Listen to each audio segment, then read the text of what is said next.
Okay, so good evening. Our lesson for this day is about globalization and its essence. First, globalization is the spread of products, technology, information, and jobs across national borders and cultures. In economic terms, it describes an interdependence of nations around the globe fostered through free trade. Pag sinabi natin globalization, yung mundo, nagsisilbi siyang isang global community. Kumbaga parang yung komunidad ng tao, yung mga bansa, they represent a single individual, at pag nagsama-sama sila globally, it became a global community. So dun ipinanganak yung globalization. So nagkakaroon ng exchange or ng spread ng mga products, ng technology, ng information across national borders. Hindi porkit magkalayo yung bansa. Halimbawa, yung bansa natin, malayo tayo halimbawa sa Malaysia, malayo tayo sa Indonesia. Hindi na sila kayang ratingin ng ating mga produkto. Dati ganon. Ngayon, hindi na ganon ang case. Kaya na silang marating because of transportation and especially in communication, yung malalayong lugar, miles apart, places miles apart na pag lalapit. How? Halimbawa sa pamamagitan ng social media, yung kamag-anak mong nasa ibang bansa, pwede mo nang makausap, nakaka-usap mo na because of social media nang hindi nagbabayad ng additional cost. Hindi katulad noon sa landline. Mahal ang mga long distance call. Second, on one hand, globalization has created new jobs and economic growth through the cross-border flow of goods, capital, and labor. On the other hand, this growth and job creation is not distributed evenly across industries and countries. So, paano yan? Halimbawa, may mga multinational or transnational company na gustong magbukas ng kumpanya sa Pilipinas.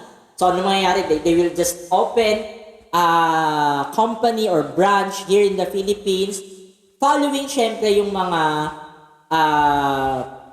laws and regulations na meron yung bansa natin. For example, yung big three sa oil company, Petron, Shell, and Caltex or Chevron. So they create jobs. Syempre, pag nagbukas sila ng jobs dito, instead of importing their citizens, example, American citizens going to the country, doing yung mga rank and file jobs, halimbawa yung mga gas boy, ang hindi na nila ginagawa yun, dito na sila locally kumukuha.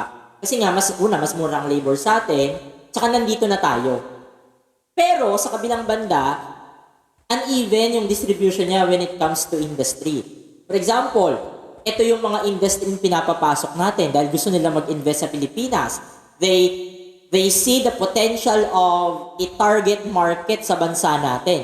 Problem is, hindi yun yung ino-offer nating mga trabaho. Karamihan sa mga kababayan natin, ito yung skills na meron sila, hindi ngayon sila makapasok doon sa mga trabaho dala ng mga multi- and transnational company.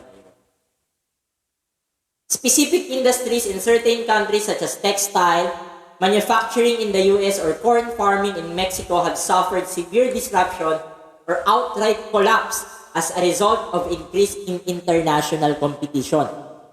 We must remember na because of globalization, maraming mga bansa yung nag-relax ng kanilang mga tinatawag na economic constraint when it comes to free trade. Pag sinabi kasi natin free trade, malaya yung kalakalan sa pagitan ng dalawang bansa or ng mas maraming bansa through treaty, mag-uusap yung dalawang bansa, halimbawa US and Philippines. Mag-i-import kami sa inyo ng ganitong product. In return, mag-export naman kayo sa amin. Pag sinabi natin import, tawag dito, iniluluwas yung isang produkto from one country to another. Halimbawa tayo sa Pilipinas, yung produkto galing sa labas. So, iniluluwas papasok ng Pilipinas. Kapag ka naman export, yung produkto galing sa Pilipinas, idinadala naman natin sa ibang bansa. Problem is, may mga bansa na, halimbawa sa Asian countries, or ASEAN countries rather, Thailand, Philippines, Malaysia, Indonesia, Vietnam, Laos, Cambodia, yung mga bansang yan, they already relax yung mga economic constraint. Kasi ang mga economic constraint na yun ay quota and tariff. Pag sinabi natin quota, ibig sabihin, ito lang yung dami ng produkto na papayagang pumasok sa isang bansa. Halimbawa sa Pilipinas, ganitong karami lang ng sapatos yung pwede naming papasukin, yung imported na sapatos. Why? Kasi mayroon kaming sariling industriya sa Marikina. Though mas maganda yung produkto na galing sa ibang bansa, our government make it sure na hindi naman hindi naman madedehado yung ating local industry. Sa kabilang side naman, pag sinabi naman nating tariff, ito naman yung sinisingil nating tax, ipinapatong natin doon sa mga imported products. Bakit tayo nagpapatong ng tax? Una, syempre, para kumita ang gobyerno. Meron siya ipangtustos sa kanya mga proyekto. And pangalawa, para mapataas yung presyo ng mga imported products. Para kapag ibinangga na siya sa mga local products, yung mga kababayan natin will still choose, most of our kababayans will still choose local products and will help our local industry para mag-sustain. Kasi kung mas mura nga naman yung imported, mas maganda pa yung quality, di dun ka na, yun ang bibilin mo. Kung hindi tayo mag-i-impose ng mga economic constraint. Sa Pilipinas, tsaka sa mga katabing ASEAN countries, nirelax na natin yun sa pamamagitan ng mga agreements within the ASEAN. Pero nagkakaroon din tayo ng mga bilateral agreements sa ibang bansa. Pag sinabi natin bilateral, yung dalawang bansa lang ang nagkakasundo, na ito yung export and import products natin. Ginagawa natin yan sa Amerika, sa Japan. Pero nga, yun nga, the problem is, pag nag-flood na yung local market ng mga products from other country, na lulugi yung mga local industry. Globalization motives are idealistic as well as opportunistic. But the development of a global free market has benefited large corporations based in the Western world. Its impact remains mixed for workers, cultures, small businesses around the globe in both developed and emerging nations. Malaki yung epekto ng globalization pagdating sa mga local industries. Kasi halimbawa, yung mga malalaking korporasyon, mga transnational and multinational corporation na nasa mga western countries, halimbawa United Kingdom, France, USA, Canada, yung mga korporasyon na yun or yung mga negosyo na yun, mag-o-open sila ng branch sa bansa natin. Tendency, hindi kaya ng local industry makipagsabayan sa kanila kasi nga napakalaki ng mga kumpanya nito. So, ang nangyayari, naapektuhan yung mga local industries. But, to cite some examples in history, merong mga bansa na talagang lumaban. I remember yung tinatawag na Gwitter takeover sa Malaysia. After ng pananakop ng mga British sa Malaysia nung lumaya sila noong 1967, nagkaroon ng agreement ang Britain at saka ang Malaysia na hindi aalis ang mga British doon sa Malaysia in terms of economy, in terms of negosyo. So, anong nangyari? Almost 70% ng negosyo ay pag-aari ng mga British. Nakakawawa ngayon yung mga Malaysian.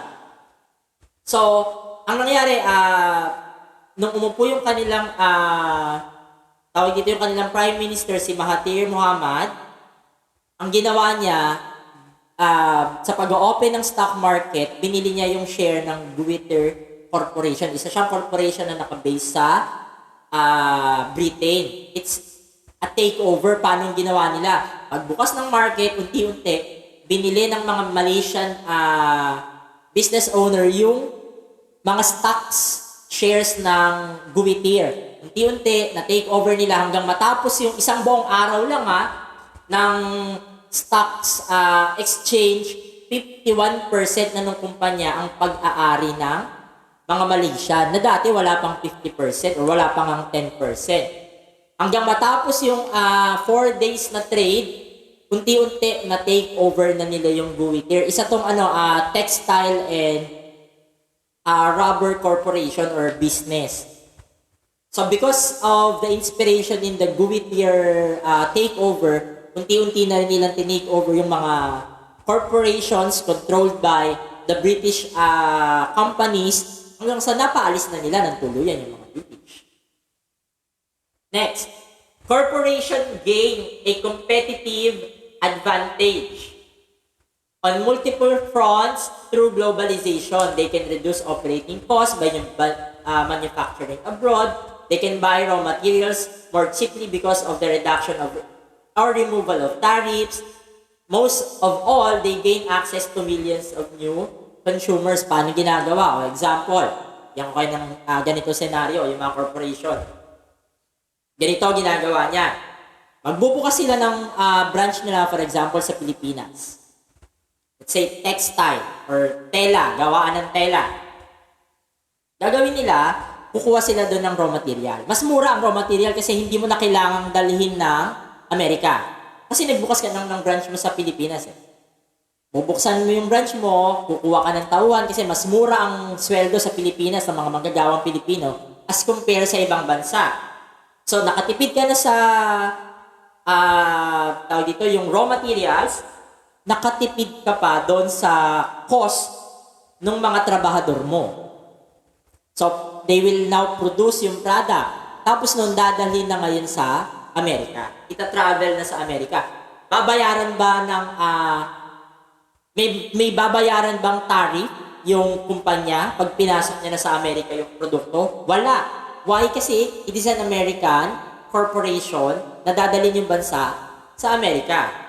O after nun, ibibenta niya naman sa, mura niya lang na ano yung raw materials, yung labor, yung forced labor, labor force rather, tapos ibibenta niya ngayon ng mahal sa mga new consumers, sa mga new target market, sa mga bansang kung saan niya rin kinuha yung mga raw materials niya.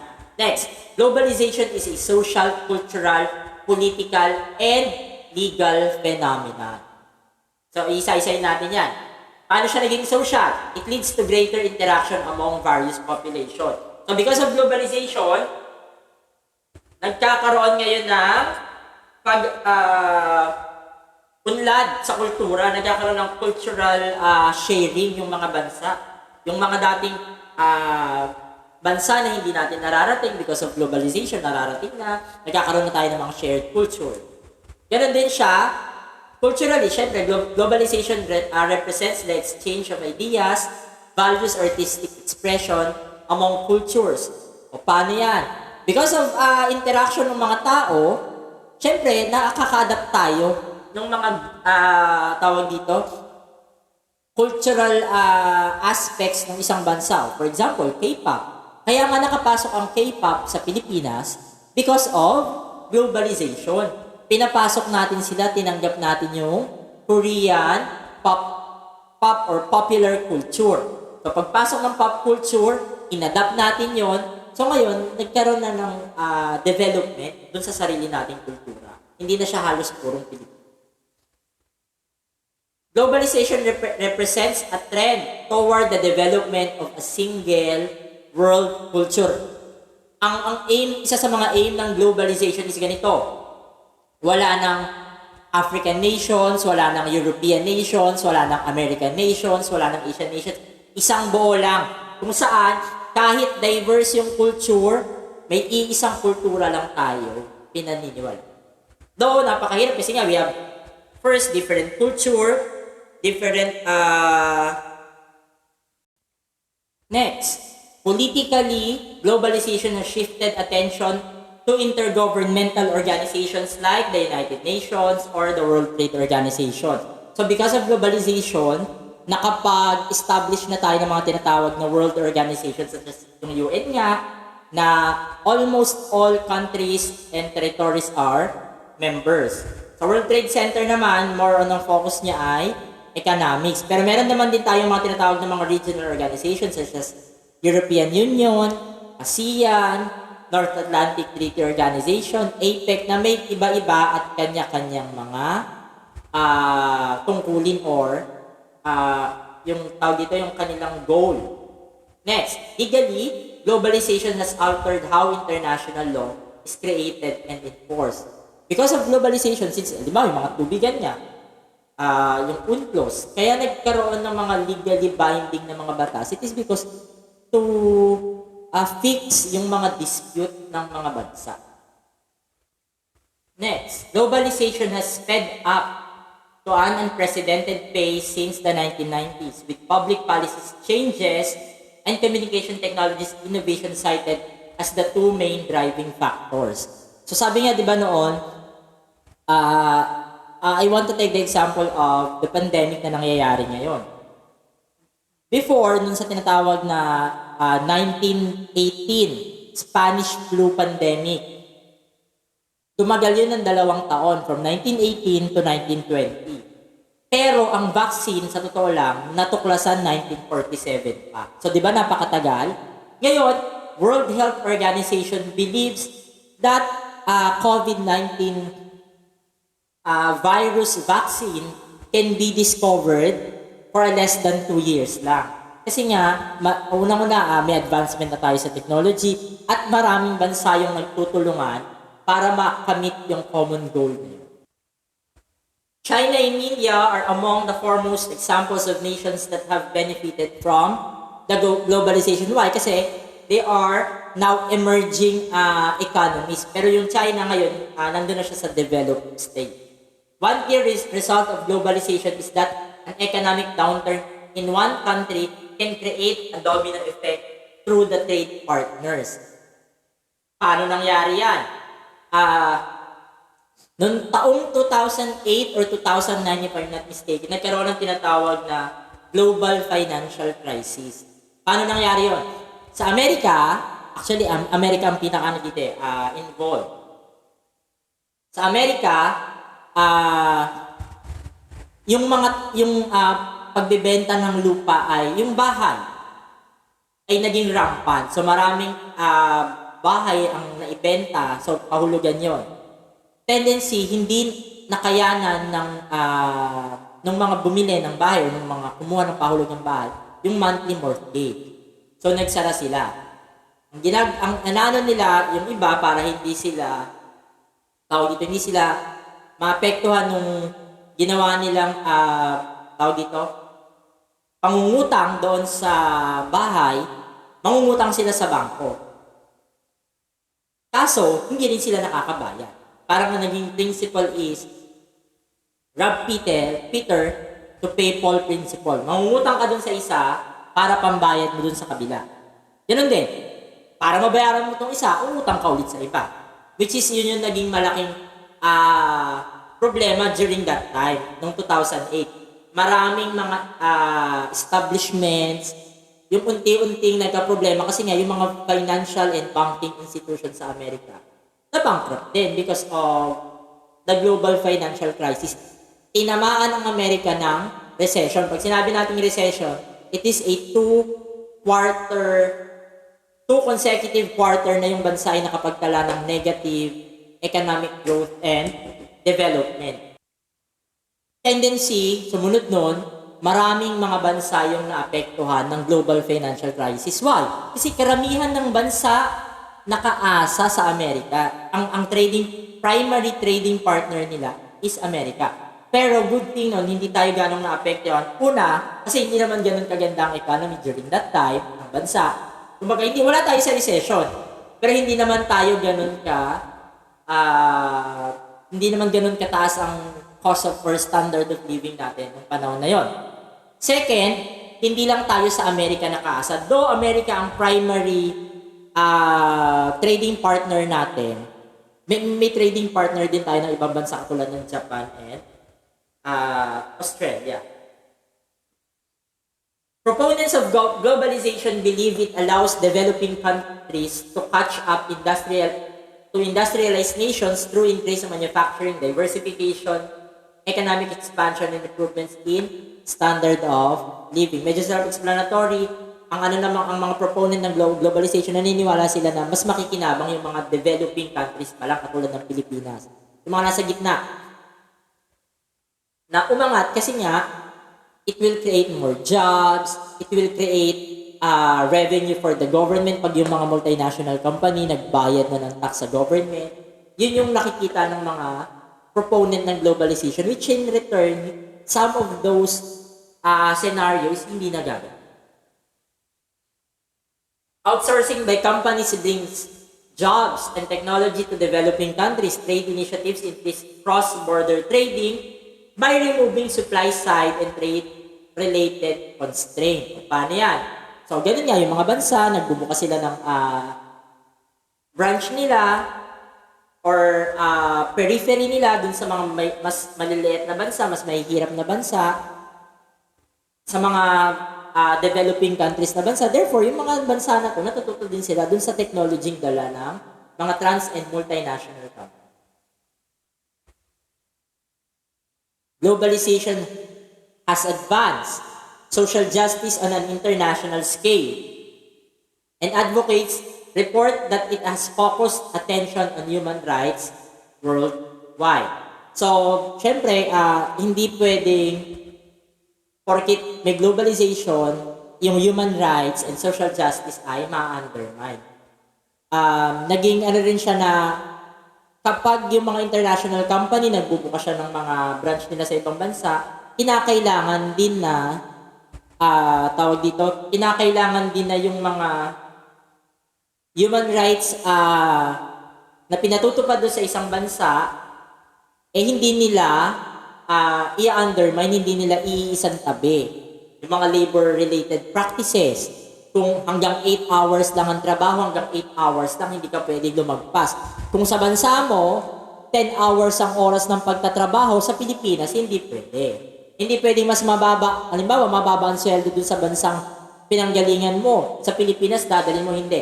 It should follow our labor practices dito sa Pilipinas na pabor syempre sa mga manggagawa.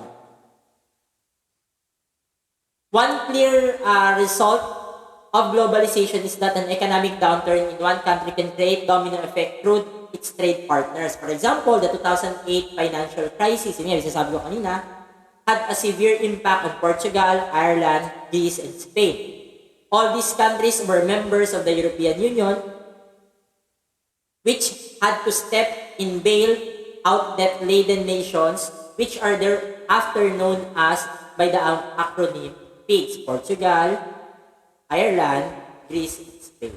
Yan, sila yung mga naapektuhan kasi nakaasa sila talaga sa USD. Globalization detractors argue that it has created a concentration of wealth and power in the hands of a small corporate elite which can gobble up smaller competitors around the globe. So since malalaking mga kumpanya nga ito, if they flood products dun sa mga local industry, mamamatay yung mga local company. So sila lang yung nakakakuha ng total monopoly. Kasi may mga bansa na hindi naman sila nagpapatupad ng economic constraint kasi nga, they are encouraging foreign investors na mag-invest sa bansa. Globalization has become a polarizing issue in the US with the disappearance of entire industries to new locations abroad. Is seen as a major factors in the economic squeeze on the middle class. So, yun nga, yung mga mayayaman, sinasabi nga, lalong yumayaman sila, yung mga mahirap, lalo nagiging mahirap. It is because of disparity ng mga bansa. Mayayaman, sila lang yung may kakayahang mag-open ng mga multinational company. Yung mga mahirap na bansa, syempre, wala. For better and worse, globalization has increased homogenization. Starbucks, Nike, and Gap Incorporated dominate commercial space in many nations. The sheer size and reach of the US has made the cultural exchange among nations largely a one-sided affair. So kung titignan mo, di ba, saan ka pumunta sa Pilipinas, may Starbucks. Nararating din tayo ng Nike. Kasi nga, yung global presence ng mga transnational and multinational. Car manufacturer based in Japan can manufacture auto parts in several developing countries. Ship the parts to another country for assembly, then sell the finished cars to any nation. Yun yung sinasabi ko kanina, kukuha siya dito ng labor, kukuha siya dito ng raw materials, i-assemble, tapos ibibenta pabalik dun sa mga bansa na yun na mas mahal na. yung halaga. China and India are among the foremost example of nations that have benefited from globalization. But there are many smaller players and newer entrants. Indonesia, Cambodia, and Vietnam are among the growing global players in Asia. Even Philippines din, kasama. Pero ngayon, syempre nga, because of the shrunk in the economy, because of the pandemic, medyo mahaba-haba yung tatakbuhin natin para